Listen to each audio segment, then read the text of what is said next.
and welcome back to my channel. Today is another video from our Kaohsiung trip during the long weekend for Theming Festival. The second day didn't start smoothly. We planned to go to the Shoushan Zoo at the opening time to ensure a parking space, but either my alarm didn't work or I turned it off and fell asleep.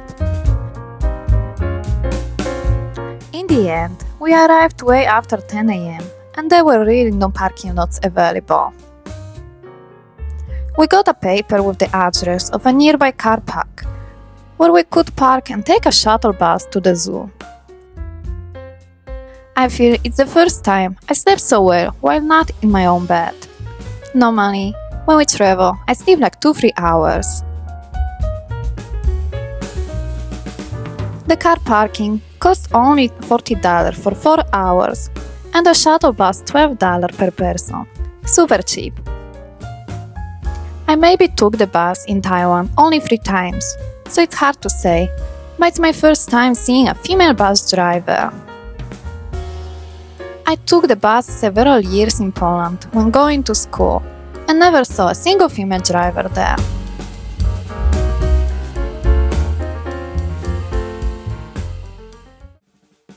We arrived at the zoo and it was really crowded. Also, the weather in Kaohsiung is pretty hot, but I love it. Our son was way too excited and ran from one enclosure to another. I had to keep up. Not really what I thought a trip to the zoo would be like. Probably more of a slow walk and enjoying the view.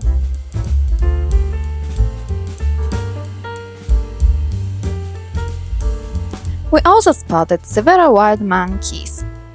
There are many warnings about monkeys stealing food or bags, but I feel they were polite this time. Nothing happened.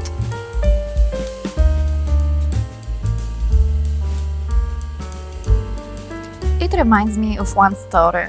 It happened maybe 4 years ago, when we went to Taiwan.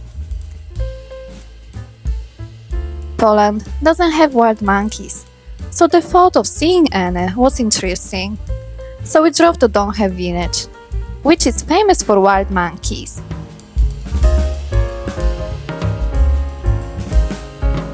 I got out of the car, not thinking much.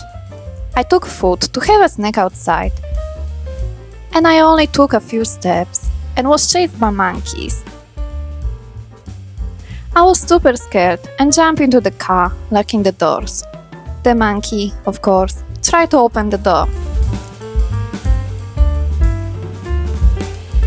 It's funny to think about it now, but at the time it was terrible.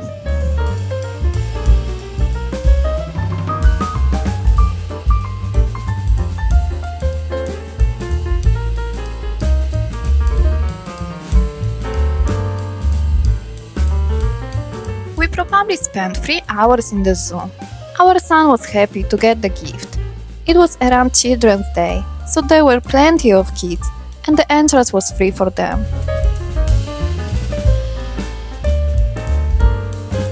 But overall, Kaohsiung Zoo is super cheap to enter. A ticket for an adult cost only $40.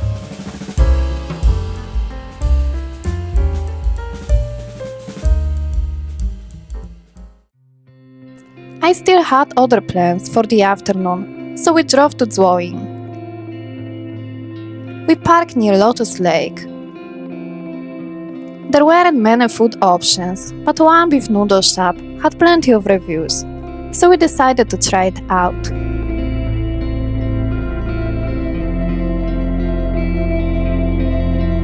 This big bowl of noodles is really too much for a single person, unless you love to eat a lot. The taste was super good, and I recommend trying it. Afterwards, we went to find the ancient walls and gates of Zuoying, which at the time was called鳳山Town. I like visiting places like this. I always enjoy the architecture. The city walls were built during the Qing dynasty, in the year 1722.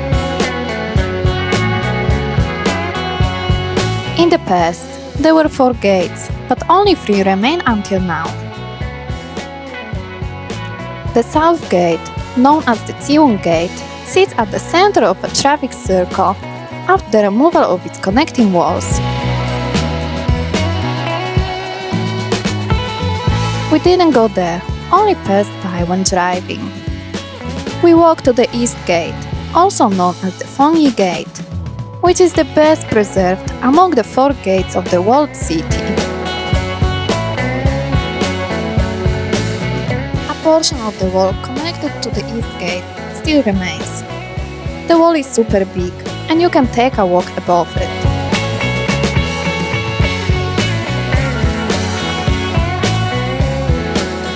You can also walk inside and you will arrive at a small museum dedicated to鳳山town.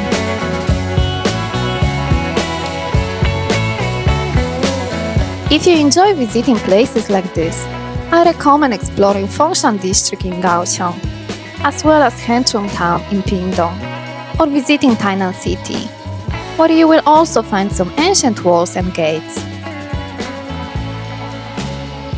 I have covered many places in my blog. Feel free to check it out. The link is in the description. Later on, we walked to another gate, the North Gate. It features 2 inscribed boards. One on the outside reads Gongchang Gate, while the one on the inside reads North Gate. Look at me sometimes like all you want. The gate is adorned with sculptures of door gods named Shenshu and Yulu.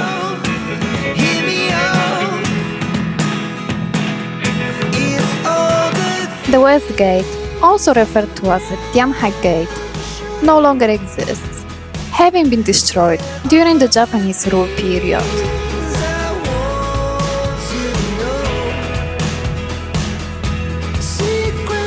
We also went to Lotus Pond, but unfortunately, the Dragon and Tiger Pagoda was under renovation, so we couldn't revisit the place. It was also getting late, and it was closing time for the temples built around the lake, so that ended our trip. We drove back to the accommodation. That was the last part of our Kaohsiung trip. Welcome to also see my previous video if you haven't, where I introduced attractions of mountainous area of Kaohsiung.